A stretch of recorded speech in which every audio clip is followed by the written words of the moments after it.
What do you mean by staying balanced? What's your definition of balance? So Signify. balance means to me a lot of different things. So, there's like this thing like, do you have a balanced life? That's not what I'm really talking about. I'm talking about how can you balance your health with your life so that you are present for the things that you love. And that balancing the idea that taking care of yourself is the best gift that you could give anybody. And the more things that seem important, those are the things that put us out of balance.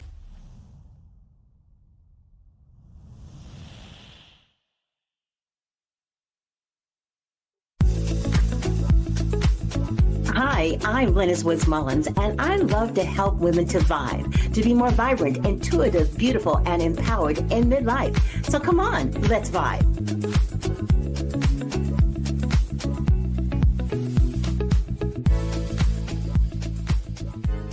We've had a lot of talking lately about menopause, and there's so many different things that you can do to deal with the symptoms. You do not have to be in misery. Those days are gone. And I'm so glad that that's the case. And that's why I'm more than happy to introduce you to Marjorie Nass. And she is amazing. She has come up with a method that is truly groundbreaking. It's Pericycle Balance Method. And she's really committed to helping busy women thrive through perimenopause and beyond. And I can't tell you how important that is because so many of us, Marjorie, have gone through the throes of menopause. And, in my generation, because I'm pretty sure I'm a little bit younger than you are, my mom was raised in the late 30s, 40s, went to college in the 50s. There was definitely no discussion going on about menopause back then. Okay. And then my mom passed away at 56. So we didn't get a chance to have that conversation either. Not that I'm sure we would have. We definitely had the conversation about the period, but not necessarily. I never heard her talk about menopause. Now people are beginning to talk about it, thanks to the internet, probably thanks to COVID, because people were sitting around talking about stuff. But now it's a thing that people want to know more about. So tell us, how did you come to the point that you wanted to create a special program to deal with this? And why have you become so passionate about it? Yeah. So thank you for having me, first of all. So my stories started when I was in my 30s and I had a super busy corporate job and I really wasn't well emotionally, physically, so many things were going on. And I was fortunate enough to find yoga.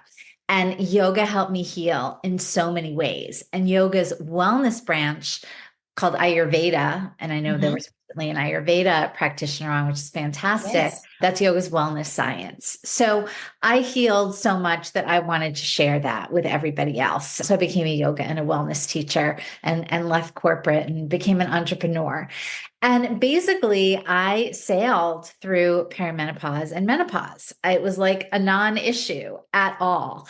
And when the women that I was working with were having so many issues themselves. So what I recognized was that what I had been doing for the previous 10 years really set me up in a way that my body was balanced. Of course, everybody's hormones change. That's what happens, just like our hormones change in puberty. And then they change in perimenopause and menopause as the sex hormones change.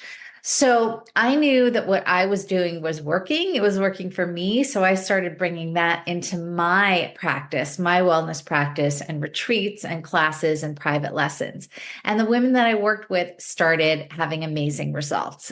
And also the women that weren't yet having symptoms, they didn't get symptoms over the years, like whether it was 2 years, 5 years, they didn't have symptoms. So I knew that these lifestyle, if you will, these adaptations to the body are really what make the difference. And this is a time in our life that things are changing.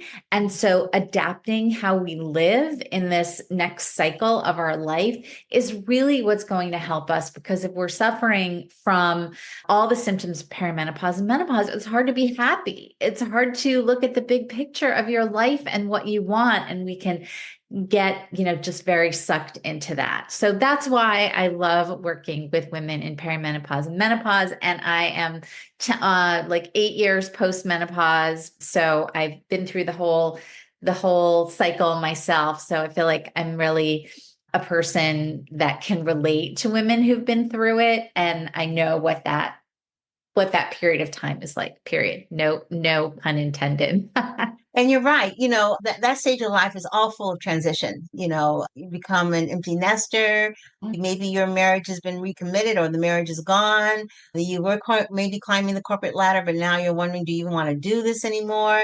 There's just a lot of questions we ask ourselves, a lot of things that we go through in transition.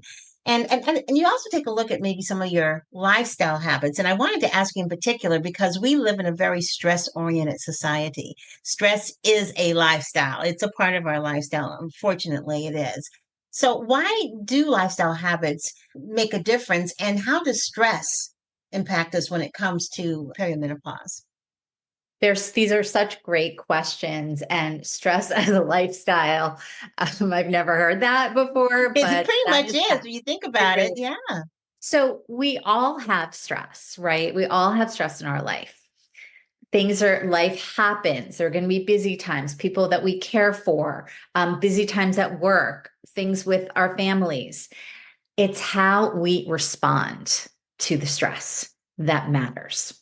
And if we're going and going and going, and you could call it type A if you want, when we are constantly in that mode, that is the stress response. We're living in that stress response.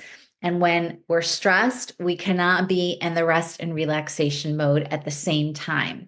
So, from a perspective, it's called the parasympathetic Hmm. nervous system, rest and digest, rest and respond, and then the sympathetic nervous system, which is fight, flight, or flee. So if you're running to a meeting and eating on the go and staying up till 11 o'clock on your computer, your body never really has a chance to go in that deep sense of rest and repair. So our sleep, no matter how many hours is, it's not going to be as restful.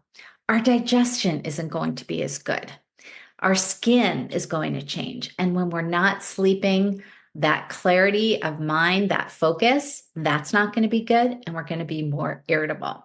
So the less we are able to manage our stress through lifestyle factors, and we can go into that. And if we haven't adapted our life in our 40s and 50s, if we're still living like we were in our 20s and 30s, the same pace, the same food, the same exercise, it doesn't work. It doesn't work anymore. Our bodies are different than they were. And we've got to keep up with that. We've got to adapt in order to future proof our health. Because all of this is not about just getting rid of our symptoms. It's about setting ourselves up for the greatest health that we can, the most optimal health that we can. And what we do every day matters. So you mentioned setting yourself up. It made me think of setting yourself up for success. But Yeah. what are some of the setups? What are some of the things that we can do to have a better outcome as we're going through perimenopause? Yeah. So the sooner, and I think some of this is hopefully getting better, but the sooner we can start to make these shifts, these adaptations, the better.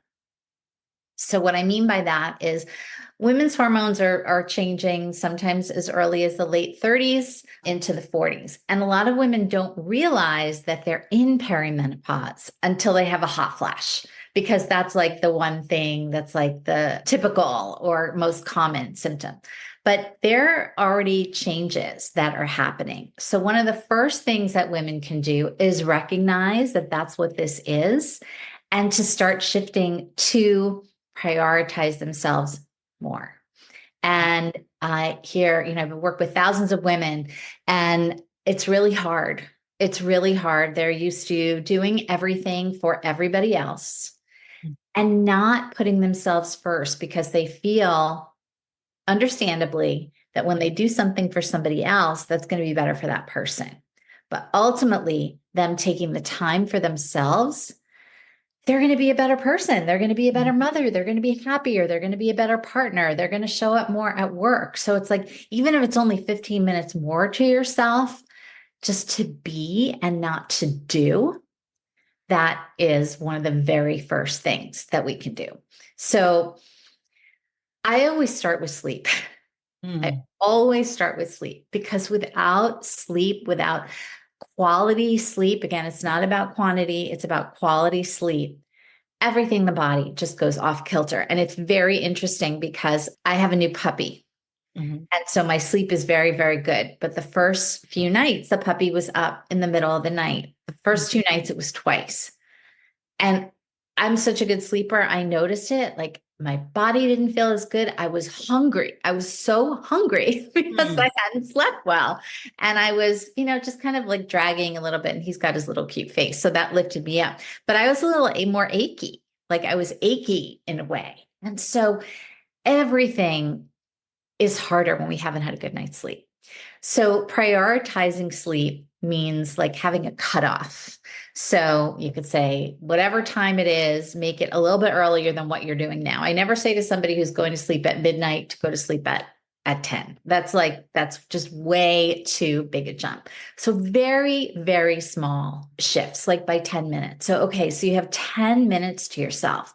What can you do to get rid of the day? How can you allow yourself to feel gratitude for the day and start your evening of sleep in a more relaxed state, whether it's from breathing, there are all kinds of breathing techniques, and definitely putting the phone away. So it's not just about what you're getting on your phone. It's mhm. that stress response. So you get the ding. I'm reaching because my phone is here. Right, You get the ding, and it's like, and it's like right. this stress response. What is it? It used to be, and also I'm dating myself. It used to be that the only thing that you would find out is if somebody came to the door or the phone rang. Mm, And somebody could only call if they were somewhere where there was a phone, right, right, right? exactly. So now it's like every little thing that could be like a jump, like, is something wrong or who needs me now? And so putting that away. So the few minutes before you go to sleep, your body starts to go in that rest and relaxation mode. Hmm. And whether it's gratitude or writing or breathing, I teach all of these things. It puts the body in a state that's more receptive to that deep, deep rest. And when we have that deep, deep rest, again, it's not about the hours. Our body can go into a deeper level of repair, which means detoxifying properly. And when we're detoxifying properly, our hormone levels are not as are have the best chance to stay balanced without the impact of the symptoms. What do you mean by staying balanced? What's your definition of balance? With respect to Well, the name of your program is called Periocycle Balance. balance So method. what does balance mean to you So significantly? balance means to me a lot of different things. So, there's like this thing like, do you have a balanced life? That's not what I'm really talking about. I'm talking about how can you balance your health Mhm. with your life so that you are present for the things that you love. And that balancing the idea that taking care of yourself is the best gift that you could give anybody. And the more things that seem important, those are the things that put us out of balance. So when I Yeah. say out of balance about the body, it's not optimal. We're Mhm. not, our body, for example, if we have a late dinner and we go to sleep, we've all heard this, don't go to sleep on an empty stomach, on a full stomach. Well, it's not just about the heartburn. It's about the fact that our body isn't going to be able to go into a deeper level of rest and repair if our body is busy digesting our food. Ah, that makes a lot of sense. And so when the food isn't digested properly, that Hmm. is going to be stored in a way. It can be stored as fat, it can be stored as toxins, which in Yeah, Ayurveda is a big thing. That's right. why we talked about, your guest talked about doing the detoxes. And so balance means making choices that are going to serve us, not just for today, but for the next decade, the decades to come. And that's so important too, because I always say that you're either going to pay for it on the front end or the back end, but guaranteed you're going to pay. And the back end, in my way of thinking, is, funeral services. You don't get a chance to enjoy any of that. Why not take the money you would pay for a funeral and apply it to your health? Because it's that important, especially as we transition into a midlife wellness journey. As you had said, things have changed. And so you want to change with it and you want to get the tools to compensate for the change. What about HRT? There was a time where HRT was like a big fat no. But I know some things have changed. How important is it that we make a decision around HRT? Well, it's a personal decision. And you're right. There was a study that was based on women in their 60s, and it was a very, very small sample. And that's, in the early 2000s, people went away from that. So here's the thing, Linus, I believe that, and there are doctors who will say that, very big doctors on the internet, that, and they have percentages that the vast majority of symptoms can be managed by lifestyle changes, by habit changes, by routine changes. So my attitude is, and it's very, if somebody wants to go and do something with a quick fix, okay. Mm-hmm. But try something first, like try some changes first, because menopause is not a disease, Yeah. not something that needs to be fixed. It's like, I'm not sure, I've never used this analogy before, but it's like while we were going through puberty, like puberty is uncomfortable. Like people get bone pains in their bones and stuff. Like, what if there was a hormone that we added then? Like, there are things that we can do, and the healthier somebody is, and the more they're taking care of themselves, the better they're going to feel. There are all kinds of studies that overweight women are having more serious symptoms. Mm. Overweight women have worse hot flashes and night sweats. And so many of the lifestyle diseases that we have, most of those can be controlled with changes in diet and sleep and nutrition and movement. I don't call it exercise, I call it movement. I love that you talk about sleep because that's something I think that most midlife women are sleep deprived because of all the years of when we weren't sleeping. You can't Yes, really yes. catch up. You can't really catch up with that. But what you can do is to make it a priority because that's the only time your body gets a chance to break all the way down. And being able to figure out how many hours you need for a deep sleep, which is restorative, is so important. I'm one of those people that I need to have 6 hours of sleep. If I have 5 hours and 55 minutes, it's not going to be enough. It's got to be at least 6 hours of sleep in order for me to function. Uh-huh. And, before I would just, push my way through. But now I'm like, okay, I didn't sleep that well last night. I'm tired. I'm going to go take a nap. I've given myself permission to do that. I used to beat up on myself thinking, nap, I should be doing this, I should be doing that. But in order for me to do this and that, might have to take a nap. And studies have shown that, 20 minutes, 30 minutes is so refreshing. I'm not saying you take a nap and you're gone for the rest of the day.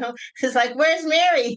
She went to take a break and now she's in there in the lounge snoring. I don't mean that.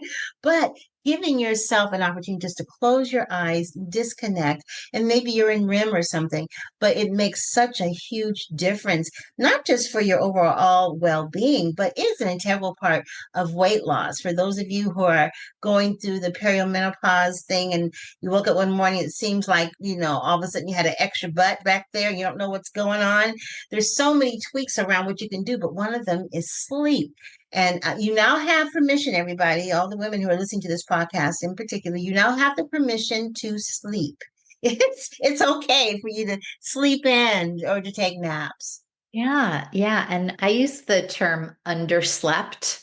So for so many women, they have not been sleeping enough for Mhm. years, for years. For And years, so yeah. we don't remember what it feels like to feel rested, because there's just this low bar of how they've been feeling, or tons of coffee or whatever it is. So it Mhm. becomes this sort of a default. And Right. once you start sleeping the right time, you know, getting without a full stomach and all these things, you're going to feel A amazing. People lot tell better. me, my clients tell me, I woke up, I don't need an alarm anymore. I woke up before my alarm. I didn't need that second cup of coffee. I had energy all through the day, and they never did. So unfortunately, it becomes a default. Mm. So one of the things that I teach is about what the messages are your body sending you and what are you ignoring? So Mm. if you have to go to the bathroom, please go to the bathroom. Like you wouldn't like hold it for hours, right? I hope not. But if you're tired and you're not going to sleep for hours and then another hour, Mhm. your body gets really confused. And then when you try to go to sleep, it's not going to be ready to. Yeah, So it's not going to want to there, shut down. Hmm. yeah. So there are these cycles that we have that are the best with sleeping. So not in addition to prioritizing sleep, it's about when we sleep. And this can get, a little controversial, but the and going to sleep earlier, it's always going to be easier to go to sleep earlier than it is to Yes. get up earlier. Absolutely. But Marjorie, you are a wealth of information, and I love the whole idea of the periocycle method. Now, for people who want to get in touch with you, I have put your links in the show page. So everybody, you can go to the show page and go ahead and check out this menopause program. It's fascinating because she's come up with a way that can help you to basically balance your lifestyle in such a way where you have positive results as you're going through this transition. And she does it with some wonderful modalities that we all know about, but it's the way she's put them together. So this is fantastic. Marjorie, thank you so much for joining us on the Vibe Living podcast. It's been wonderful having you here today. It's been my pleasure. I love speaking with you, Well, Linus. thank you. Thank you. And thank you to all of you for tuning in to the Vibe Living podcast. I know there's so many podcasts out there you could be listening to, and I really appreciate you taking out the time. I am going to ask for a favor, though. Make sure you follow me on social media. I'm Vibe Wellness Woman on TikTok and on Instagram. And you might want to also join my public group, the Vibe Wellness Woman 40 and Beyond group. All that information is on the show page as well. And don't forget to share this podcast with someone that you think really could benefit from the information. I would love it if you would like the podcast, make a comment. I want to know what you think about it, and also subscribe to the podcast. Thanks so much for listening. Have a fantastic day, everybody. And don't forget to vibe. Bye bye, everybody.